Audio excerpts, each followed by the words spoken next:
Na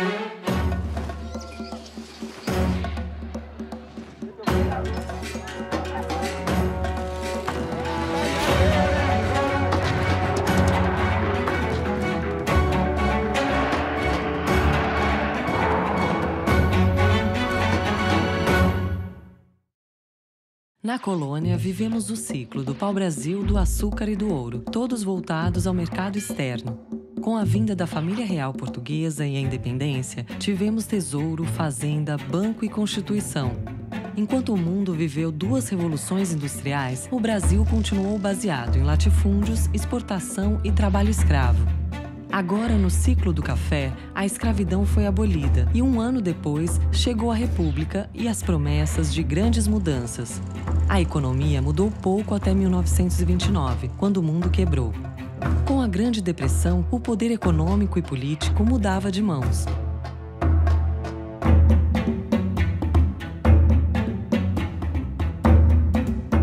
Em 29, explode a crise de 29, a crise do capitalismo mundial. Que foi provocada pela quebra da Bolsa de Nova York. A crise de 29 foi uma tragédia. Começa a Grande Depressão. A depressão dos anos 30 foi terrível. Pegou o Brasil em cheio. A Revolução de 30, no fundo, está ligada a esse processo. Getúlio veio do Sul cavalgando e assumiu o poder. A economia brasileira ainda dependia muito das exportações do café e das exportações de produtos primários. Getúlio reagiu à crise de 30 com uma política de comprar o café, queimar o café. Para manter o preço no exterior e ganhar rendas exteriores. Se a capacidade para importar cai muito, de um lado você tem uma crise de abastecimento, claro, né? E de outro, abrem-se oportunidades fantásticas. Abriu a oportunidade de fazer no Brasil a indústria substitutiva de importação. Substituir importações por produção no país. A Revolução Industrial Brasileira realmente começa em 1930 e vai de 1930 a 1980. O Brasil se recuperou mais depressa do que muitos países. Em 1933, a indústria já é maior que a agricultura no PIB brasileiro. Mas o mundo ainda vivia a chamada Grande Depressão. A visão da época do governo é de que isso fazia parte do processo de ajuste. No longo prazo, a economia acabaria se ajustando. Keynes é aquele que verbaliza: a longo prazo estaremos todos mortos. Então, é a hora de o Estado intervir. E o presidente Franklin Roosevelt interveio na economia apenas em 1933. Foi o New Deal. O New Deal era uma forte intervenção do Estado na economia, com investimentos do Estado em obras de infraestrutura, de transporte, de navegação, enfim, e isso impulsionaria a economia. À custa de programas de obras públicas só para gerar emprego para as pessoas. No mundo inteiro, cresce o Estado, porque se percebe que o gasto público é essencial para tirar os países da depressão. Na altura de 1933, 34, você já começa a ter recuperação no primeiro mundo, mas à custa de rearmamento. O mundo parece embriagado com essa máquina de empregar as pessoas, criando os instrumentos para sua própria destruição. A Europa inteira estava caminhando para governos de cunho centralista e até autoritário. Junto com a morte anunciada para muitos da economia de mercado, desaparece também a democracia, destacadamente na Alemanha.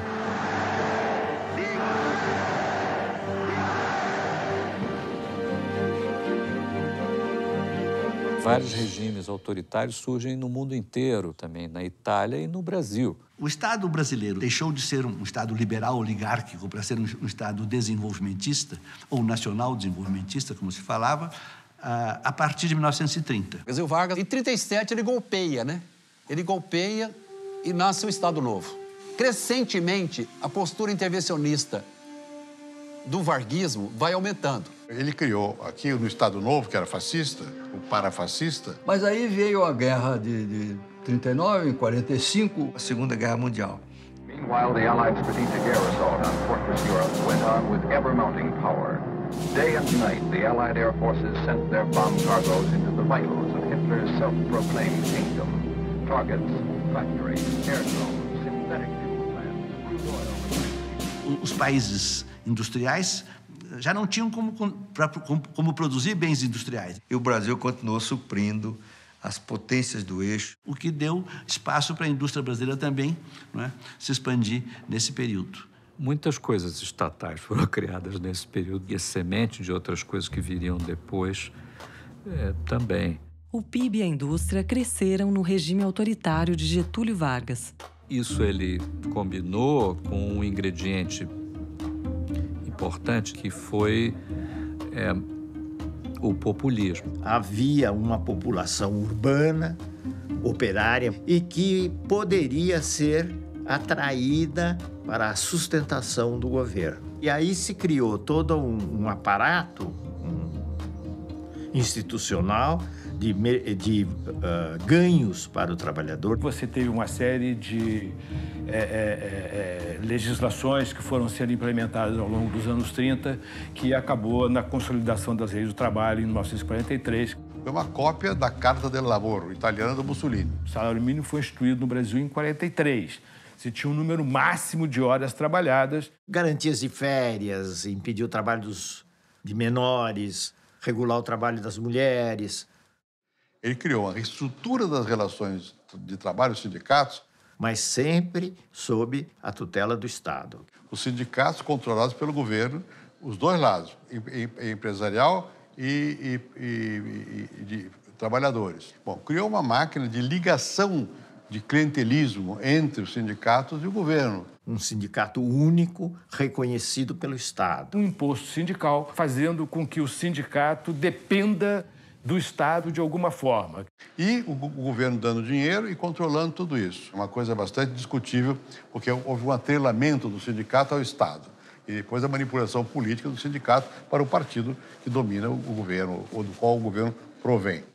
Enquanto as disputas de classe eram controladas no Brasil, em 1945 a guerra chegava ao fim. E surgia a Guerra Fria. Já prevendo o fim da guerra, em 1944, as nações se reuniram para reorganizar a economia mundial. A economia mundial ficou muito desorganizada. Em 1944, há essa grande conferência em Bretton Woods para reordenar o sistema monetário internacional. É quando se inventa o FMI. Uma instituição, né, que, de alguma forma, deu assim, as regras do jogo para o comércio internacional. Pode haver situações onde um determinado país se vê com falta de recursos. Ele nasceu para controlar déficit em contas correntes. Para evitar, inclusive, que este problema, localizado neste determinado país, se amplificasse. Para ajudar países nesse tipo de situação, sem um prejuízo muito grande às populações. Com o FMI, surgiram também a ONU e o PIB, o cálculo das riquezas produzidas em cada país. Acabou a Segunda Guerra Mundial, imediatamente a ONU convocou todo mundo e fez as regras sobre como ia ser feita a contabilidade nacional e, portanto, como ia ser calculado o PIB. PIB quer dizer Produto Interno Bruto, e ele é uma somatória de tudo o que se produz e que é considerado economicamente valioso. Nenhum país pode ser membro do FMI se ele não calcula direito isso. A Conferência Internacional de Bretton Woods, 1944, presume que cada país vai ter um banco central para cuidar da sua moeda. Um banco que manda nos outros bancos. E aí decide-se reforçar a atividade dos bancos centrais do mundo. Só que o Brasil não tem banco central. Então, por favor, Brasil, volte para casa e faça um banco central. O doutor Bulhões tomou o compromisso de criar um banco central aqui no Brasil. Encontrou uma tremenda resistência no Banco do Brasil, dos políticos, dos empresários. A resistência era tão grande que ele resolveu fazer o que ele chamou de um embrião do Banco Central. Que é a criação da Superintendência da Moeda do Crédito, a SUMOC. Esse embrião do Banco Central, criado para funcionar 6 meses, 1 ano, durou 20 anos. A SUMOC manteve o Banco do Brasil como centro do sistema financeiro. O Banco do Brasil tinha funções, inclusive, de fazer o papel do Banco Central. A execução da política creditícia, da política monetária, da política cambial, estava basicamente com o Banco do Brasil. A SUMOC foi formalmente criada já no governo de Dutra. O Dutra começou muito mal, né, porque ele resolveu abrir a economia. Mas de uma forma tão indiscriminada que acabou resultando um inconveniente muito grande. Reduziu muito as reservas brasileiras, que eram fantásticas naquele período, tinham sido acumuladas durante a guerra e tudo, né? E um ano e meio depois, abandonou o liberalismo econômico. Depois de Dutra, Getúlio Vargas voltou à presidência em 1951. Bota o retrato do velho outra vez, né? Bota o retrato do velho outra vez, bota no mesmo lugar o sorriso do velhinho, faz a gente trabalhar, o sorriso do velhinho, faz a gente trabalhar. O que o Getúlio fez? Fez muita coisa importante. O modelo institucional da infraestrutura foi desenhado pelo Getúlio. Com uma série de projetos. Foi criado o BNDES, que na época era BNDE, não era BNDES. Com a preocupação de financiar as atividades de infraestrutura, criam uma série de empresas estatais importantes que depois marcaram o desenvolvimento brasileiro, né? O governo Vargas cessa abruptamente em 54, causando comoção nacional. Nas eleições seguintes, Juscelino Kubitschek foi escolhido presidente do Brasil. Qual o país que JK encontra? Já é uma economia em processo avançado de industrialização. Juscelino mobilizou o país em torno de um grande projeto. O projeto de um Brasil grande. O que se dizia era 50 anos em 5. O governo Juscelino, desde o início, teve um ambicioso plano de metas. Com foco em 5 setores, que é a energia, transporte, a indústria de base, a saúde e a alimentação. E Brasília, né? A mudança da capital federal, que a longo prazo abriu uma nova fronteira agrícola para o país. Mas mais do que isso, representou o avanço de um novo setor na economia brasileira, que é o setor das grandes construtoras. Talvez mais emblemático tenha sido a capacidade de atrair para o Brasil a indústria automobilística. Digamos que o Juscelino realizou de outra maneira aquilo que o Getúlio tinha concebido, né? Processo de industrialização. Ele foi tão competente e tão hábil. A economia brasileira mudou de patamar. Os grandes projetos de energia, Furnas, por exemplo, grandes projetos rodoviários, a integração com o Nordeste, a BR-116, muitos projetos. Foi crescimento acelerado, industrialização acelerada, integração nacional, interiorização do desenvolvimento. A 56 até 61, quando a economia cresceu 8,5% reais, o PIB aumentou em 50%. É algo espantoso, é quase um milagre, é assustador o que aconteceu durante o governo JK. O governo Juscelino tem uma imagem histórica açucarada.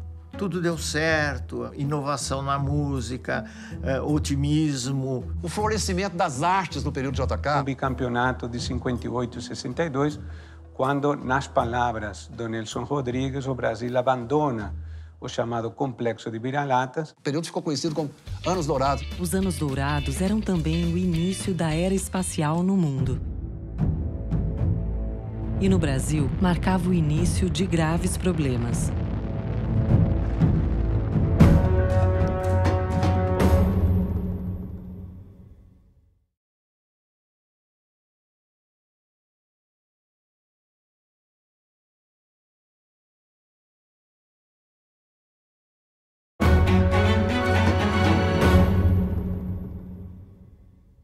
Há um ovo da serpente que começa a se quebrar no governo Juscelino.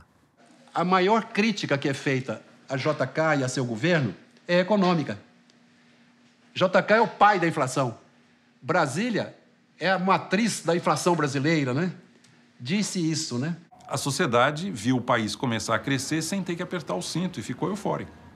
Só que depois a conta chegou. O Juscelino, diferentemente do Getúlio, foi irresponsável do ponto de vista fiscal, né?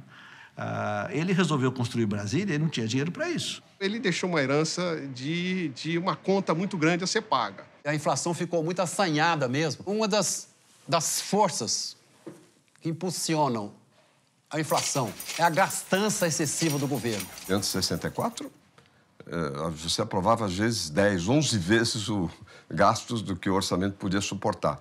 Se ele gasta mais do que arrecada, então tem de recorrer a empréstimos ou então bota mais moeda em circulação. Ele emitiu para valer. O que significa, olhando do lado da moeda, significa inflação. Mas a inflação ainda não era vista como um grande problema.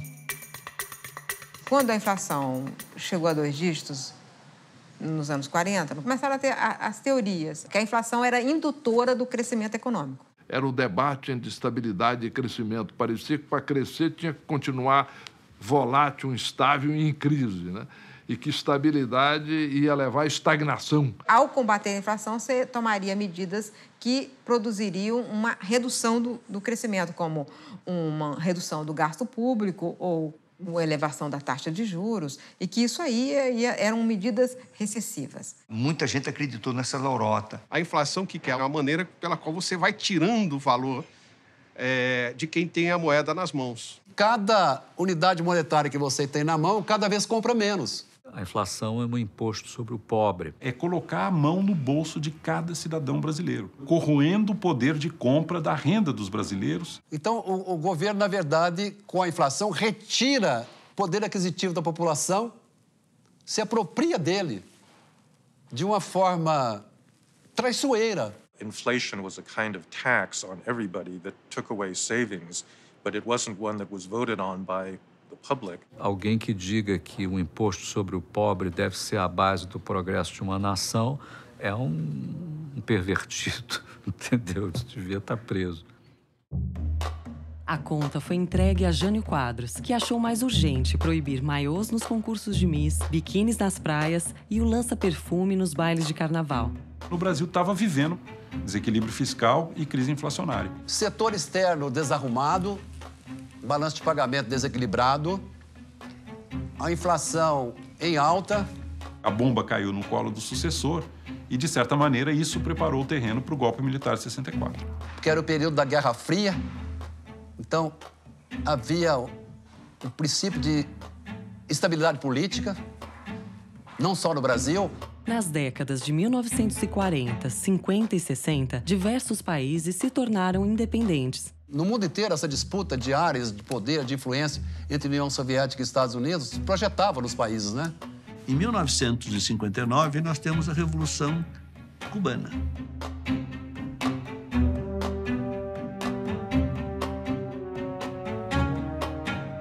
E isso vai apavorar os Estados Unidos e vai apavorar as elites brasileiras. Tancredo dizia que Jânio era um grande talento político e seria até um estadista se tivesse equilíbrio emocional. Em agosto acaba o governo Jânio Quadros, entra o governo do João Goulart. Foi um governo complicado pela resistência. Não era confiável para o poder militar. O que colocou o Brasil numa crise econômica e política muito grave? Tancredo Neves convenceu os militares a permitirem que Jango assumisse, mesmo que em regime parlamentarista. Em 61, Jango restabeleceu relações com a União Soviética e, em 62, se absteve de apoiar a expulsão de Cuba da Organização dos Estados Americanos. Isso logo antes da crise dos mísseis, considerado o auge da Guerra Fria. E ele fez tudo para ser deposto, terminou sendo deposto. Sucedeu-se a crise que vem com o governo Goulart. A inflação, então, dispara, o crescimento se prejudica ainda mais e o desenlace é o golpe de 64. Os militares depuseram o presidente, caçaram parlamentares e tomaram o poder. Eu me lembro que o primeiro lema colocado depois da Revolução de 64 foi desenvolvimento com segurança. O discurso era de uma intervenção corretiva. Tinha o pretexto do combate ao comunismo na política e o combate à inflação e à corrupção. Arrumar a casa, devolver o poder a quem o povo eleger, em 3 de outubro de 65. Tanto que O golpe foi apoiado por grande parte do empresariado, boa parte da classe média, do clero. As reformas vieram rapidamente. Eu não estou fazendo nem de longe a defesa do regime, mas teve um papel muito importante na estruturação de todo esse aparelho financeiro. Nesse período foram assentadas as bases do que seria um grande período de prosperidade para o país. É preciso reconhecer isso. O Brasil deve muito a dois cidadãos formidáveis, o Roberto de Oliveira Campos e o Otávio Gouveia de Bulhões. Entre 64 e 67, o Bulhões e o Campos recuperam a estabilidade macroeconômica do Brasil. Eles fizeram um trabalho extraordinário. É muito difícil você encontrar um setor da economia brasileira que não tenha sido modificado. Foi feito um grande ajustamento fiscal. Um combate severíssimo à inflação, ao déficit público, redução de despesas. Reforma tributária, a reforma monetária, a criação definitiva do Banco Central, até então era a Superintendência da Moeda e Crédito. O Banco Central foi criado em 1964. Em 1965, baixa a lei do mercado de capitais. Eu acho que tivemos uma primeira reforma bancária. E aí os bancos um pouco maiores começaram a ter mais condições de financiar empresas e começaram a se expandir mais, ocupando o território nacional. Enfim, uma série de inovações que foram muito importantes. E é interessante que todas essas reformas foram feitas num período curto, de apenas 2 anos e meio. Em vez de devolver o poder aos civis em 65, como prometido, os militares foram reduzindo as liberdades políticas e civis, até que o regime passou a torturar presos políticos e censurar a imprensa. Mas a economia crescia e a inflação caía. Quando o Delfim estava no Ministério da Fazenda e eu no Banco Central, um período áureo da história do Brasil, chamado milagre econômico. Nunca houve milagre. Milagre é feito sem causa. Esse processo foi feito, basicamente, dando ao setor privado o estímulo necessário para aumentar a sua produção. Um grande programa de exportação de manufaturados. A taxa de câmbio adequada, uma carga tributária modesta. O modelo de desenvolvimento que o Brasil adotou nesse período foi um modelo de uma economia fechada, com a presença importante do Estado, pouca ênfase em produtividade, pouca ênfase em educação. Enquanto o homem chegava à Lua e inventava o microprocessador, os brasileiros iniciavam a construção da usina de Angra dos Reis, da Transamazônica e da ponte Rio-Niterói. Com a taça da Copa de 70 e o sucesso econômico, muitos brasileiros fechavam os olhos para a truculência da ditadura militar. De 1967 a 1974, durante praticamente 7 anos, o Brasil se desenvolveu de uma forma muito firme. O Brasil, por exemplo, foi um país que bateu recordes de crescimento. Taxa de crescimento média perto de 9%. Nós chegamos a crescer 14% num ano, em 1973. Um negócio fantástico. Entre 1930 e 1980, o Brasil foi o país que mais cresceu no mundo. O Brasil crescia mais do que o Japão, que os países da Europa, com tudo em ordem, com pouca inflação. Com inflação declinante e sem problema no balanço de pagamentos. A taxa de inflação caiu, em 74 andou em torno de 12%, 13%, 14%, por aí. A inflação caiu, mas ela nunca voltou a um dígito. Esse crescimento trouxe o Brasil a mais ou menos 1/4 da renda per capita americana. A classe média teve um primeiro grande salto. Não significa que alguém foi prejudicado. O bolo cresceu para todos, com mais fermento nos segmentos mais ricos. Significa que uns melhoraram, ou todos melhoraram, mas alguns melhoraram mais do que outros. A gente deu muita ênfase a investimento em capital físico. Pouca ênfase em produtividade, pouca ênfase em educação. Você não tem aumento da presença da criança da escola durante o período do milagre. A ditadura mesmo significou no Brasil desenvolvimento econômico sem desenvolvimento social. Eu não vou nem falar da ditadura, mesmo antes. Né? Por exemplo, quando você decide que é mais importante você criar um monopólio do petróleo do que investir em educação, você está dando um exemplo típico de que não há uma consciência realmente. Isso gerou um país com uma distribuição de renda extremamente desigual. Isso foi tudo feito num ambiente de descaso absoluto com a questão da desigualdade.